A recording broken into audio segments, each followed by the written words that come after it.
أعوذ بالله من الشيطان الرجيم بسم الله الرحمن الرحيم الحمد لله رب العالمين بارئ الخلائق أجمعين والصلاة والسلام على أشرف الأنبياء والمرسلين سيدنا ونبينا وحبيب قلوبنا وطبيب نفوسنا وشفيع ذنوبنا أبي القاسم محمد اللهم صل على ثم الصلاة والسلام على آل بيته الطيبين الطاهرين المظلومين واللعنة الله على أعدائهم أجمعين أما بعد فقد قال الله تبارك وتعالى في كتابه بسم الله الرحمن الرحيم يا أيها الذين آمنوا استجيبوا لله وللرسول إذا دعاكم لما يحييكم صلوات على محمد. Tonight is the third in our series of discussion on the end of negative suffering. I do notice though we are starting a little later than normal. It's I think already 9:05, so we won't finish at 9:30, but inshallah I'll try and keep it brief as well. We have been talking about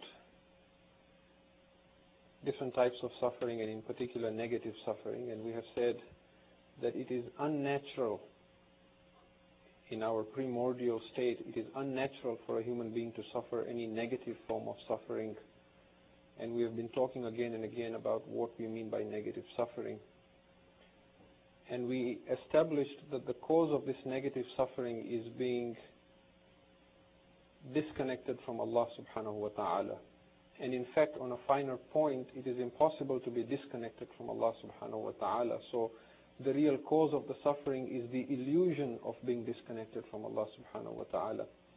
We have also said that the veil that causes this illusion is the false sense of I, or the ego. And we identified the causes of suffering to be three.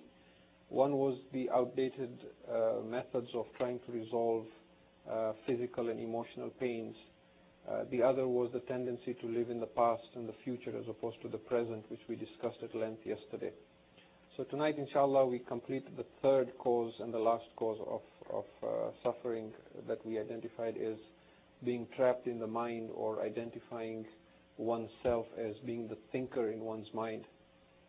Before I get to the subject, though, I have been receiving questions from you, and I would like to answer two of these questions that I have received last night. The first question is as follows. It says, is it not reckless and irresponsible to just live in the now and not prepare for the future? Are we not encouraging youths to be impulsive and careless? Because we talked about living in the now. So the question is it right to tell the youths just live in the now? Because you're encouraging them to be, not to do anything about their lives and to just live impulsively. It is important, and I cannot stress enough, that we are not saying, when we say live in the now, we are not saying do not plan for the future. We are saying certainly plan for the future, but don't worry. Don't create a problem out of it and stress out of something that you cannot change in the future. The mind, as we mentioned, is like a tool. Allah gave us intellect as a tool. If you have a hammer at home and you need to do something, you lift it when you need it, you use it. When you're done, you put it down. If you walk around with a hammer everywhere, when you're eating, you're holding the hammer. When you go to bed, the hammer is with you. That is unnatural. So the mind was not meant to be constantly in thought. And as I mentioned, 80 to 90% of our thought is repetitive and useless. And we are addicted to thinking. We identify ourselves as being the thinker in us. And the ego fears that if it stops thinking, it will cease to exist. So the method in which we use our mind is unnatural. But there is nothing wrong in using it and planning for the future without the element of worry or stress or creating what-if scenarios that are unnatural coming into the picture. The second question was, why are you, and I'm paraphrasing this because the question was verbal, so I'm putting it in my words. The question is, why are you using the minbar to discuss psychology instead of Quran and Hadith? Even if it helps people resolve their problems in life, what is the relevance of this discussion to Islam? This is a mosque. This is minbar of Rasul. What you're talking about, stress and anxiety and problems and how is it relevant to Quran and Hadith? How is it relevant to Islam? Tough question, isn't it? And we won't get in our discussion that far, but one of the subjects that I was going to touch upon, if time would have permitted, was how this new way of thinking, this new consciousness that is emerging in our society is so related and tied to the return of our Imam Sahib al-Zaman, Ajalallahu ta'ala farajahu sharif, Allahumma salli ala Muhammad wa ali Muhammad. I have come to believe personally that it is because we have not learned to free ourselves from negative suffering. That is why there is a delay in the return of the Imam. Because if you look at the hadith, there is constant narrations that if the Imam had 40 good companions, he would have returned. And we have so many ulama, we have so many learned people. We can produce thousands, and he wants only 40. And there is a hadith to say that the very close companions of the 12th Imam will all be urafa. They will all be enlightened. And Allah has a principle that He does not fix problems using miracles. Miracles are only used to demonstrate the proof of prophethood or imamat. But when a thing has to be fixed, aballahu an yajri al-ashya illa bi asbabiha. Allah has refused for things to happen except through their natural cause and effect. So even though Imam Hussein alayhi salam had the power of kun fayakun, he didn't use it in Karbala. He had to fight. He had to sacrifice his life to create a revolution.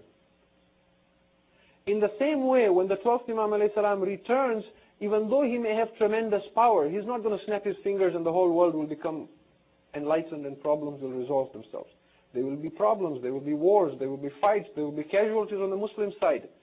And yet we say he will establish a government where there will be peace and there will be no strife and no crime and no, there will be love and there will be no hatred for each other and there won't be any illnesses. And so how will this perfect world emerge?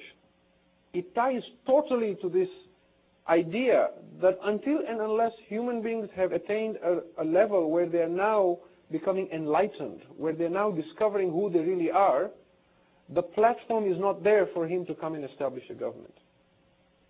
So what we're discussing is very relevant to Islam.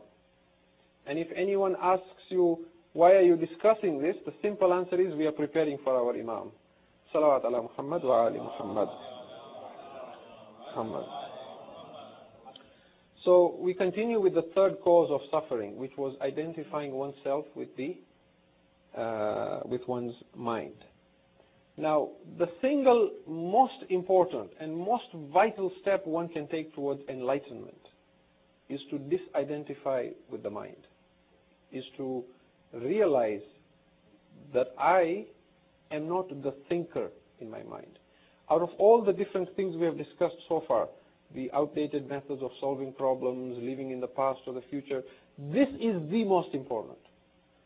That a human being should understand that I am not the thinker. I am not the one that's making all this noise in my head. And not being able to stop thinking is a dreadful affliction. It is a great source of suffering. But because everybody is suffering in the same way, we think it's very normal. Okay, we think this is how most human beings should be.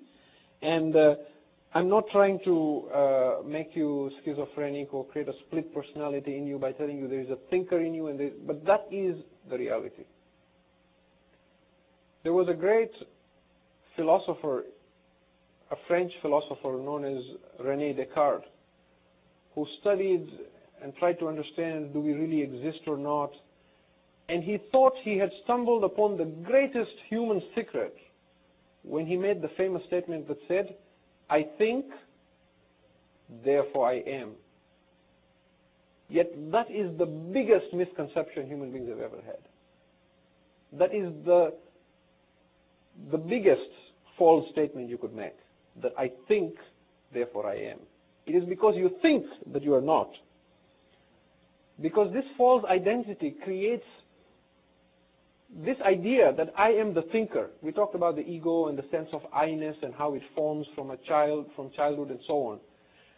This idea that I am the thinker, it creates this veil or this opaque screen that comes between all forms of true relationships. Whether it is a relationship between you and Allah subhanahu wa ta'ala, whether it is a relationship between you and other people, or whether it is a relationship between you and yourself. The veil is the same thing, not realizing that I am not the thinker. So I have told you extensively who you are not, but who are we? This is what we want to come to. So tonight we introduce a second technique of disidentifying from the ego, or disidentifying from this false me or the false I. This new technique is called becoming the watcher, or watching the thinker inside you. And this is another powerful way in which one slowly begins to understand who one really is. Now, what do we mean by saying, watch the thinker in you? You might have seen some mad people on the streets. You can find lots of them downtown. Or if you've come from other countries, other cities, I'm sure there were no shortages of such people. If you think about it very carefully, most people are mad actually. Not just the ones you see on the streets out there that we call mad. The difference between those that we call mad and us is that those who are mad, they don't know how to hide their thoughts. They vocalize them. What is our identity of a madman? You see him walking and he's talking to himself. Sometimes he's talking to a tree or to a bench, or he's just talking to himself. But what are we doing most of the time? We are also talking to ourselves. So what is the difference between the madman and me? Most of us are mad. That is the truth. We call them mad because they are not intelligent enough to hide their madness. We are clever. We don't show it. We keep it inside.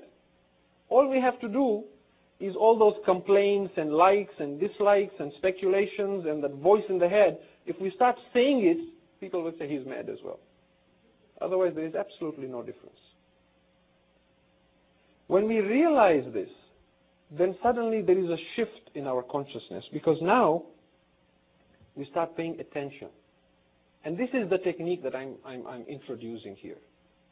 What I'm suggesting is listen to the voice in your head. Pay attention. And in particular, pay attention to the things that are repeated, the things that are repetitive, like an old gramophone that keeps playing again and again all the time. And as you do that, you stumble upon a very great secret. And that secret is that there is two things. There is me and there is myself. Or there is you and there is yourself. You begin to realize that you now have the ability to sit and watch your mind as it is thinking. Have you ever done that? If you haven't, go home and try this as well. It's very possible. You might think it's impossible. If you always have been trapped in the mind, you might think like, what is he saying? This doesn't make sense. But the same technique we suggested yesterday. Sit in a place, take a few deep breaths, relax, and then watch your mind. And you will actually see you have the ability to watch your mind while it is thinking. And that will tell you that you are not the thinker. It's like watching the sky on a bright blue day and there is white puffy clouds sailing by. And you sit there and you watch the clouds. One of them comes in and then moves away. And then another one comes in and it moves away. You can actually sit and watch thoughts coming into your mind. They come in, they leave. They come in, they leave. At first, it will be very short gaps. You will not be able to hold your attention for that long. But with time, you will be amazed because you will find you can watch, you can become the witnessing presence. You can become the shahid of your mind, which is the mashhud. And what is unique, and this is the real you, by the way. If we have been in search, if I've been saying all along, you're not the thinker, you're not the one who is the I, who am I? This is you. The one who watches when your mind is thinking, that is the real you. And that real you doesn't need thoughts to exist. It doesn't cease to exist because your thinking has stopped. And you will also notice that when you are watching the thinker in you, there is a sense of peace that comes in. There is a stillness that comes into your heart. You find that this real me that is watching the mind does not judge. It does not get excited. It does not get angry. It does not express any emotion. It's like a wise sage. It just silently watches with a lot of compassion and love. And the more we identify with that as being me and not the thinker, we begin to shift in our consciousness and we start moving towards enlightenment. Now, you may be thinking that I'm suggesting that you put yourself in a trance, that you sit at home and you start meditating and you suddenly lose consciousness of who you are. I'm not suggesting that at all. If the price of having inner peace was to lose consciousness or to be in a trance, then it wouldn't be worth pursuing. Because you wouldn't be able to do anything. You'd have to sit at home the whole day and just sit there with your legs crossed, just meditating. What I'm suggesting is that while you are eating, while you're talking to people, while you're going to work, while you're doing your work, reach a level where we can watch our mind thinking while we are performing our day-to-day tasks. A person who is enlightened is more alert than we are. He's not in a trance. He is more alert. He is even more aware of what's happening around him. That is why when the wife of Abu Sufyan hired a slave in the Battle of Uhud, she said to him, I want you to kill one of three people, either the Prophet, or Ali, or Hamza. Then his conclusion, he says, I have watched all of three in battle. The Prophet is impossible to kill because he has too many people around him. Ali is impossible to kill because he is very alert. You can't get near him. My only chance is Hamza. That is why you look at all the Imams and all those close to the Ahlul Bayt alayhi salam, nobody could kill them in single combat. Look at Karbala, for example, whether it was Qasim or Ali al-Akbar or Hazrat Abbas or Imam Hussein. The only way they could kill them was when they came in swarms and started throwing stones and spears and arrows. But single combat, they could not kill them. You cannot kill an enlightened person in single combat because he is so alert, he is so present. He knows exactly, you cannot surprise him. Right? And so we're not saying that you put yourself in a trance. We say as you watch the thinker, you develop a new meaning of peace within you, a new meaning of stillness inside you, and you disidentify from the chattering of the mind. Now there is a question here that comes that says, what is wrong with using the mind all the time? I can accomplish a lot of tasks with my mind. I use it all the time. I solve crossword puzzles, I build things, Now just because we can use our mind to solve a crossword puzzle or build an atom bomb doesn't mean we are using our mind. Because the mind, as we identified, it needs constant thought to keep the ego alive. So just like a dog that loves to get a bone and then dig its teeth into it and chew it, the mind needs something that it can put its teeth into and work with all the time. It needs something to solve. It needs a crossword puzzle. It needs a challenge. It needs Give me something to do. Give me something. It gets bored very easily. And it constantly needs something to keep it occupied. Are you using your mind? Or is your mind using you? That is the question. And the answer is very simple. And we mentioned this yesterday as well. Can we stop thinking by choice? Have you found the off button to your constant thought process? If you say, I can't stop myself thinking by choice, then you do not use your mind. Your mind is using you. We are possessed, like we say a person is possessed by the devil.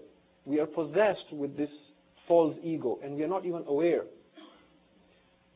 So the beginning of enlightenment, the beginning of acquiring ma'rifat of Allah, the beginning of removing this veil and this illusion that stops us from realizing how connected we are from Allah, the beginning of the end of all forms of negative suffering, is to bring this realization that I am not my mind, and my mind has taken me hostage. And that if I stop using my mind, if there isn't thoughts coming into my mind, if I'm just in a state of peace, I will not cease to exist. If anything, I will understand my existence to be even stronger and more important than what I always thought to be. And as we begin to watch our mind and observe it, there are two very important realizations that slowly come into our mind. That not into our mind, but into our being. There are two very important realizations. One is the realization that there is a world or a realm of intelligence that is vast and much, much more than the mind. And that our thinking is a very small part of that intelligence. That there is a world out there that we haven't even seen, that can be seen without going through the mind. We begin to appreciate that, because now we begin to sense a presence without using the mind. And the second realization that will come with time, these are things that are easy to say, but they need practice. The second realization that will come is that everything that truly matters in life, happiness, joy, love, inner peace, creativity, anything that really counts at the end of the day, comes from a place that is beyond the mind. It doesn't come through the thinking process and through the mind. Now, as I mentioned yesterday, that when we talk about these things, there is always a question that comes to the mind. How Islamic is this? Where are we getting this from? Is this psychology? Is this from Buddhism? Is this from this religion or that? How relevant and how substantiated is this from Islam? So I want to take a moment and give you some proofs of this from the Quran and Hadith, so that we understand that there is, and as I mentioned yesterday, there is a lot in Quran and Hadith. We just need to explore and discover this. When we get past the rituals, when we get past the day-to-day things that we need to know, then we find there is treasures in Islam that can really change a person and take him to new heights of perfection. There is a verse in the Quran in Surah Al-Hadid, which is chapter 57, verse 23 or 24, where Allah first mentions why He sends afflictions on people. He talks about the musibah or the bala that He sends on people. Then He gives a reason as to why He does that. He says, لِكَيْ لَا تَأْسَوْا عَلَى مَا فَاتَكُمْ وَلَا تَفْرَحُوا بِمَا آتَاكُمْ, so that you may not grieve over what you lose, nor rejoice over what you gain. This is the verse. That we send afflictions on you, Surah Al-Hadid, chapter 57, verse 23. We send afflictions on you, لِكَيْ لَا تَأْسَوْا عَلَى مَا فَاتَكُمْ وَلَا تَفْرَحُوا بِمَا آتَاكُمْ, that you should not grieve over what you lose, and you should learn not to rejoice over what you gain. Now, there is a commentary to this verse from Amir al-Mu'mineen Ali ibn Abi Talib salawatullahi wa salamu alayhi. Muhammad wa ali Muhammad. He says that this verse of the Quran defines the perfect zahid. It defines zuhud in its most perfect sense. Zuhud is loosely translated as asceticism. One who forsakes the pleasures of this world for the hereafter is called a zahid or a zahida. So Amir al-Mu'mineen alayhi salam says, whosoever can practice this verse, his zuhud is perfect. He has taken zuhud from both sides. Now my question to you is, so long as we identify ourselves as being the thinker, so long as we think that the person suffering and going through the emotions and getting angry and getting depressed and worrying and anxiety is me, how can you practice this? It is impossible. The only time you will be able to practice this verse of the Quran is when you can observe your mind almost as if you are a third person. When you perfect your understanding of who I am to such a degree that outwardly you may be suffering intensely physically or emotionally, but inwardly you are watching. You are watching how the mind brings out anger. You are watching the surge of emotion to say something. Then you control it. You decide, should I say it or not? You don't let the mind control you. You watch. When you're upset, when somebody says something to hurt you, when you lose something, when you're depressed, when you're upset, when you're worried, you're now watching the mind as it worries. It is only when you do this that you will be able to practice لِكَيْ لَا تَعْسَوْا عَلَى مَا فَاتَكُمْ وَلَا تَفْرَحُوا بِمَا أَتَاكُمْ. Otherwise, show me how else. There is a hadith from Rasulullah sallallahu alayhi wa alihi wa sallam, Allahumma salli ala Muhammad wa ala Muhammad. And we've all heard these hadith. Mutu qablan tamutu. Die before you die. Tell me what this hadith means. What does it mean, die before you die? The first die is an order.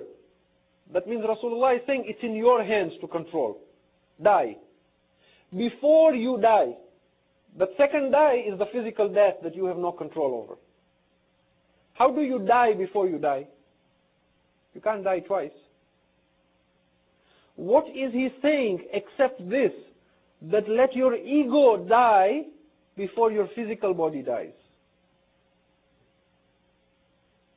Dissolve that false illusion of I-ness before you lose the chance of doing that. When a person is facing death and is dying, it's not the physical pain that will worry him. It's the confusion. And there is this sense of, I'm going mad. Even when we suffer a lot of affliction, when somebody we love passes away, or when something, a tribulation of, happens that really takes over our mind and confuses us, we feel like, I'm going mad. What's happening when you feel I'm going mad? The ego is now threatened. That illusion is breaking apart, and it's trying to hold it together. That this can't be happening to me. I can't be dying. It can't be, why is this happening to me? Surrendering to Allah is learning to let this drop and dissolve. Not being afraid that if this ceases to exist, I will die. And it is so difficult that the normal human ego will fight and become physically violent, but it will not allow the ego to dissolve. Because it believes that if the ego dies, I will die. So it's easy to talk about this, but to become enlightened is very difficult. You have to experience something more than physical death, more perhaps greater in intensity than physical death. Physical death is easy. But when a person dies physically, they have no choice. The ego will dissolve because it's an illusion. It's not real. So if we prepare beforehand, then the physical death becomes easy. There are no surprises. A person who is enlightened does not fear death anymore because they have been through, mutu qablan tamutu. They have gone through that phase of death. It is when we haven't gone through it, when we ignore it, when we stubbornly refuse to believe we are not the thinker, that there will be discomfort and surprises at the time of dying. Then there is a hadith from Amir al-Mu'mineen Ali ibn Abi Talib salawatullahi wa salamu alayhi. He says, الناس نيام إذا ماتوا انتبهوا. People are asleep. When they die, they wake up. What does this hadith mean? Same thing. People are asleep. People are unconscious. People are not aware of who they are. When they die, they wake up. Remember what we said about waking up, about being alive. The eyes suddenly open. Oh, this is who I am. So this hadith, because an imam's words are so perfect, it can have multiple meanings. This hadith can mean two things. People are asleep. When they die, they wake up. It could mean that those who die in terms of the death of the ego, they wake up as an enlightened being. Or it can mean that when they die physically, then they will realize who they are not and who they are. So there is ample proof from Quran and Hadith to suggest that this idea of watching the thinker and not identifying with the thinker in us is not at all un-Islamic. There is another question that comes out of this that says, I think I need to research about my mind more deeply before I can practice what you are saying. I need to do some research about how the mind works and understand it, then I can, really practice this. The problem is, the study of madness does not create sanity. You can do a PhD on how the mind works. It won't make you any more enlightened or sane. Because the problem is the mind. So we cannot use the mind to solve the problem of the mind. And so this, what we are suggesting in this second technique of watching the thinker is simply this, that let us be at least as much interested in what's happening inside us as much as we are interested in what's happening outside our world. And let us ask this question to ourselves. What is happening to me inside at this moment? What is my mind producing? Become observant and watch how the mind resists the now, how the mind is constantly fighting to remain in the past or in the future.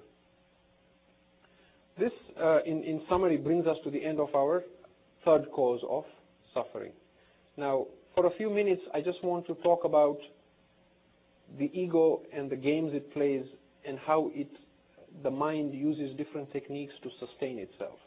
And again, keeping in mind the time, I will not cover all that material, but I'll talk about some of them. We mentioned yesterday or the day before that because the human ego and the sense of I-ness was created on conflict, and the mind is trying to keep it alive, all the methods that the mind uses to keep this false I alive are all negative forms of suffering. And the mind has only two ways of doing it. One is to constantly create thought, keep mental activities all the time going in the mind. The other is pain. The mind is trying to remove pain from our lives, but in trying to do so, it's creating more pain, because the methods that it is using to remove pain are all negative. So what we do is we begin to watch in ourselves any sign of anger, any sign of irritation, any sign of rage, any sign of depression, and realize that this is the ego trying to survive like any other form any other life form that is trying to survive. Anything negative that you can create in your life will help the ego. It will sustain it. It will make it stronger. It will make the veil stronger. All the mind wants is something negative to feed on. And once we begin to feed the mind with pain, it wants more pain. You ask anyone that you are addicted to pain, they will tell you, no. Why would I want pain? I don't want pain. But think about the way we behave and the way we think when we're trying to resolve problems. And you will see that every method we use is to invite pain, even though we deny this and say, I don't want pain. I'll give you some examples that you will be able to. There are three main methods that the mind uses to create pain. which it thinks it's trying to resolve, but it's actually sustaining the ego and strengthening it and causing more harm. Attack, defense, and withdrawal. Now, whether you talk of anger, anxiety, boredom, depression, stress, worry, rage, inferiority complex, anxiety, any negative form of suffering can be divided into these three: attack, defense, or withdrawal. Some are very obvious. For example, you shout at someone. That's attack. Somebody shouts at you. You shout back. That's defense. Somebody shouts at you. You withdraw. You become quiet. You stop talking. This is supposed to be a problem with men, apparently. That when they have an argument at home, and if their wife says, they withdraw. They become quiet. They stop talking. This withdrawal is also a drama. It's not just shouting that is a drama. Even withdrawal is a form of drama that is to invite pain. So let's take first the example of blame. The mind believes that if I'm suffering pain, if I transfer this pain to somebody else, the problem will go away. So notice how now we are watching our mind. As soon as there is a problem, the first instinctive desire is look for someone to blame. And it comes so naturally. And observe what we say when we have a problem. Let's say you keep something here and I am walking and I trip on it. Do I say, I didn't see it, so I tripped? Or do I say, you kept this here, so I tripped?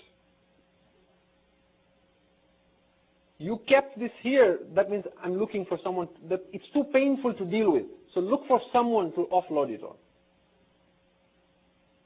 I couldn't sleep last night because you were snoring too much. It was okay, but I know you were tired, but I couldn't sleep. You look for someone to blame. I was late because you didn't show up on time. Or the moment you say you did, or because you, the moment you say you in a negative context, the idea is because of you I am suffering today. And one of the greatest challenges of becoming an enlightened human being is learning to take responsibility for our actions. Everybody has a problem with their parents, for example, right? There's always a problem, especially when you grow older. It's like they say grandparents and grandchildren get along very well because they have a common enemy, right? So either it's the child or it's the parent.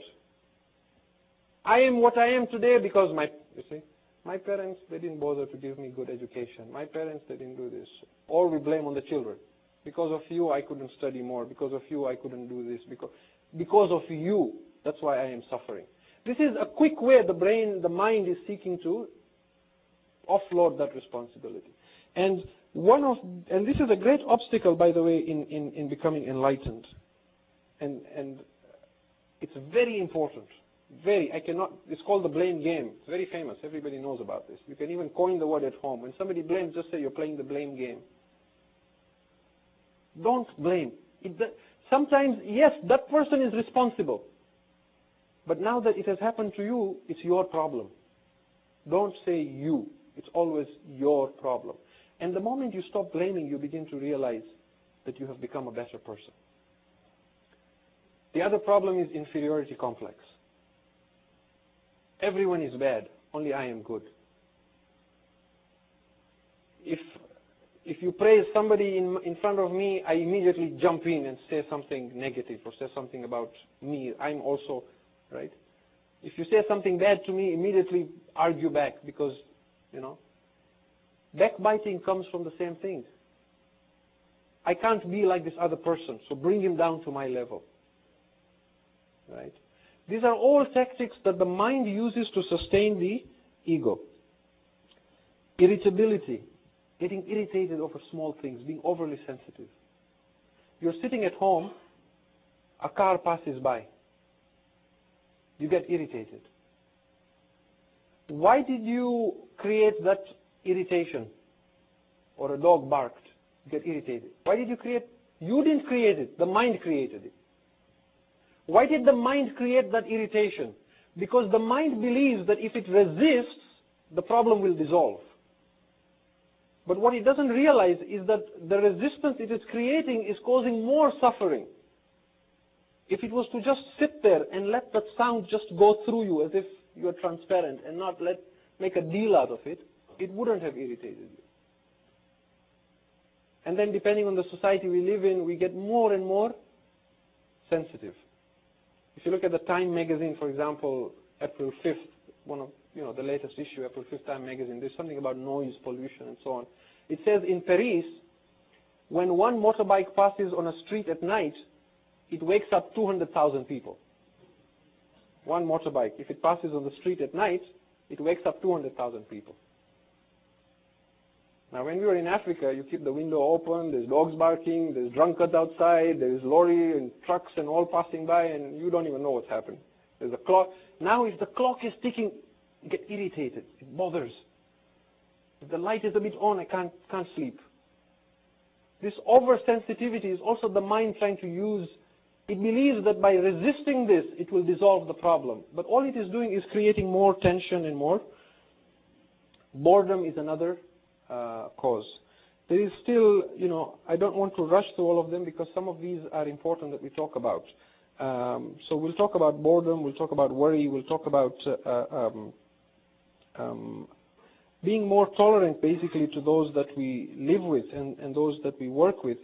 And we'll go even beyond the family. Sometimes we volunteer in places. We help out at the mosque, at the Jamaat level, at the madrasa level, whatever level it may be. Do something with love or don't do it.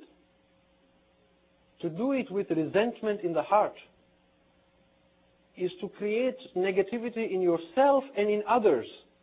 We are polluting ourselves and polluting others at a more psychic level that we don't realize. So we'll talk about, about all these different methods. Let me just mention very quickly, again, what I mean by saying we are unconscious and we don't realize what is really happening around us, and we miss the real relationship between people because we are so caught up in this trying to defend the ego. Unconsciousness, if you can catch yourself ever complaining in words or in thoughts, whenever you catch yourself complaining, even in the mind, you may be complaining about the weather, you may be complaining about a situation you are in, you may be complaining about what somebody said or did to you. Any kind of complaint is negative because you perceive yourself as a victim. You're not happy with what you have. You want something you don't have. And we talked about this at length yesterday. And the solution really is to address it, communicate, talk to the person, resolve it, and then part in love. But not to hold resentment in the heart and to keep it within us. A lot of us, when we talk to people, we don't really listen to them when they're talking. There's two kinds of listening. True listening, true human relationship, is when you listen to someone without the interference of the mind. And a lot of people don't know how to do that. I know I don't know how to do that. It takes a lifetime sometimes to learn just how to listen. When you want to listen to someone, put the mind aside.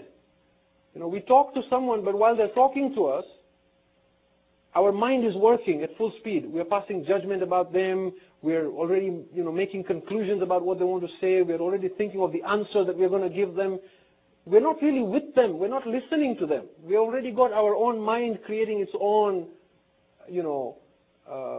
answers and what we, and that's not really listening. Listening is you listen to someone with your whole being. You stop the mind from interfering.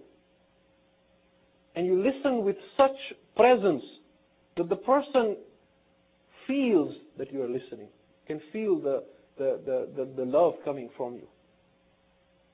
And this can happen at home with a relationship. This can happen with people outside. Listen with your whole being without passing any judgment. Just be there for the person and think, suspend the mind.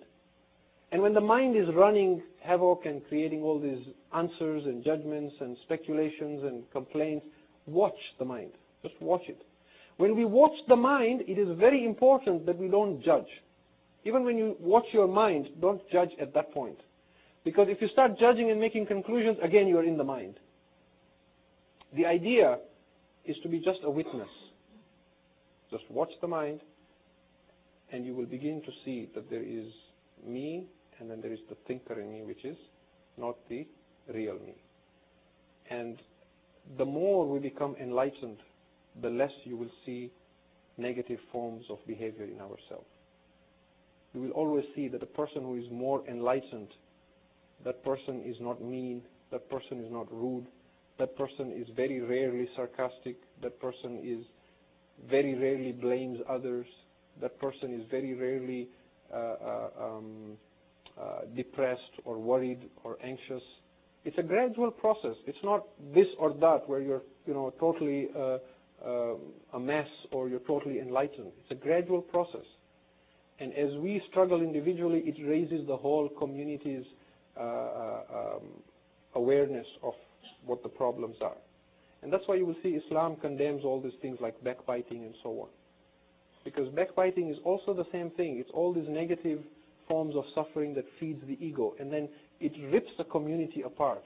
It's like a cancer. A community that is vibrant, that is ready to serve Allah, that is there to do good work, suddenly because of gossiping and backbiting and breaking each other and trying to dominate. You see, power over others is weakness. It's not strength. And so we will, inshallah, talk about some of these issues and continue on them tomorrow. If you can recite aloud, Salawat ala Muhammad wa ali Muhammad.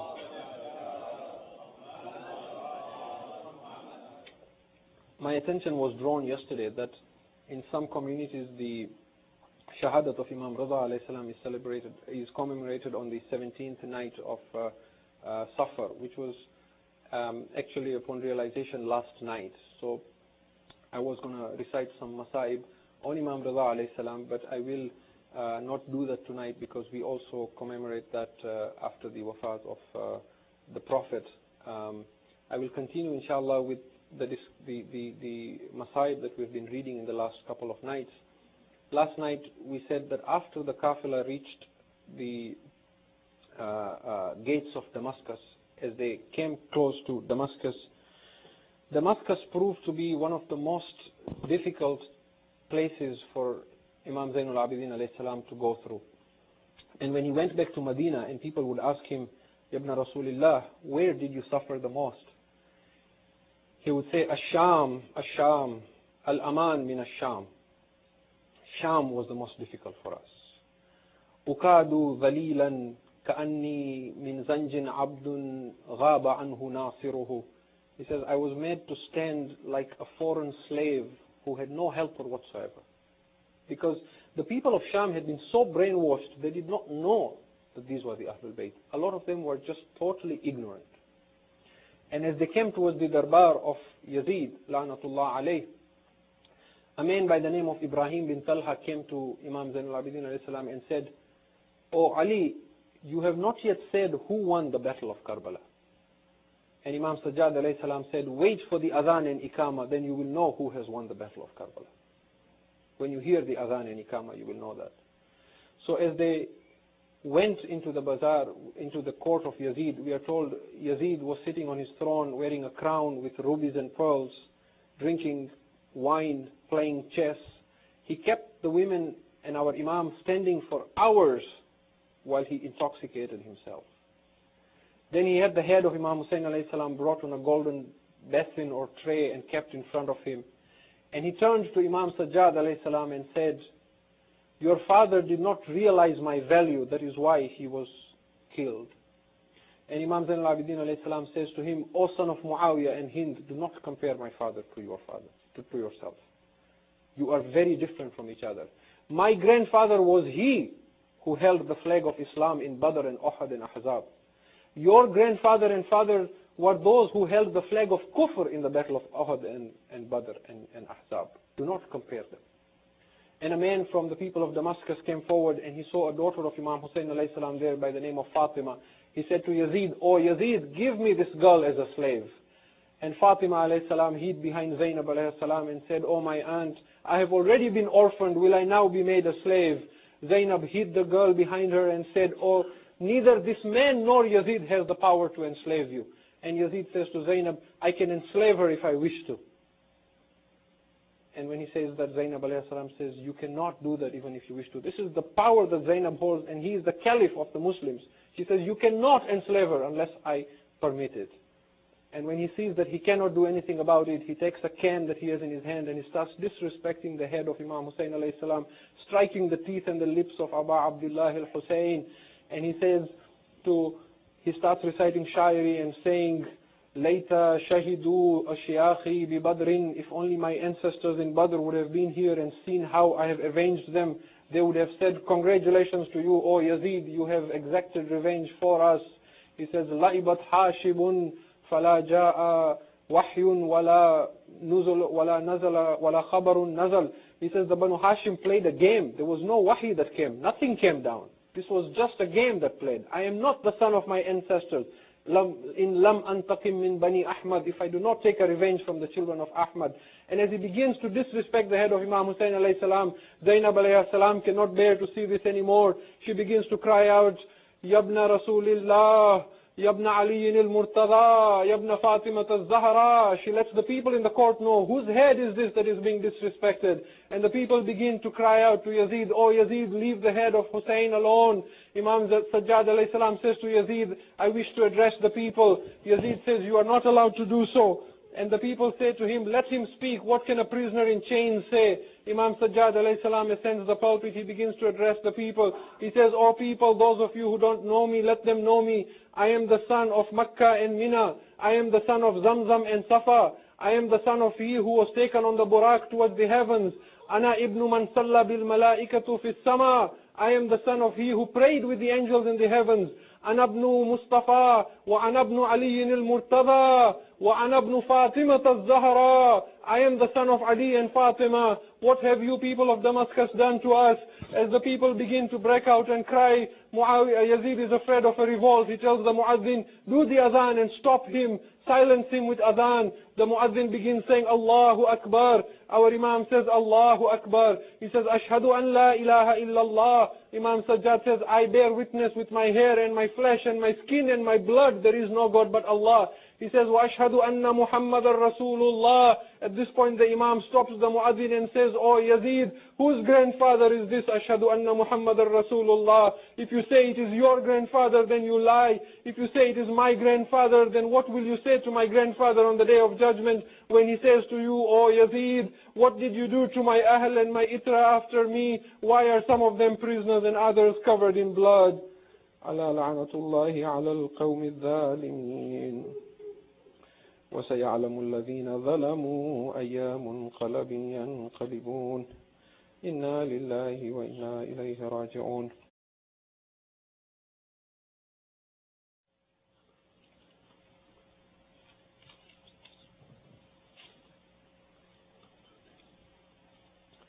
أعوذ بالله من الشيطان الرجيم. بسم الله الرحمن الرحيم.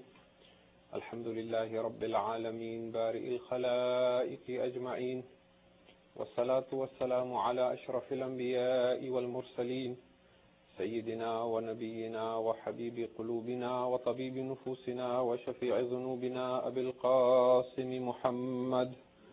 اللهم صل على ثم الصلاة والسلام على آل بيته الطيبين الطاهرين المظلومين، واللعنة الله على أعدائهم أجمعين. أما بعد، فقد قال الله تبارك وتعالى في كتابه: بسم الله الرحمن الرحيم. يا أيها الذين آمنوا استجيبوا لله وللرسول إذا دعاكم لما يحييكم. صلوات على محمد.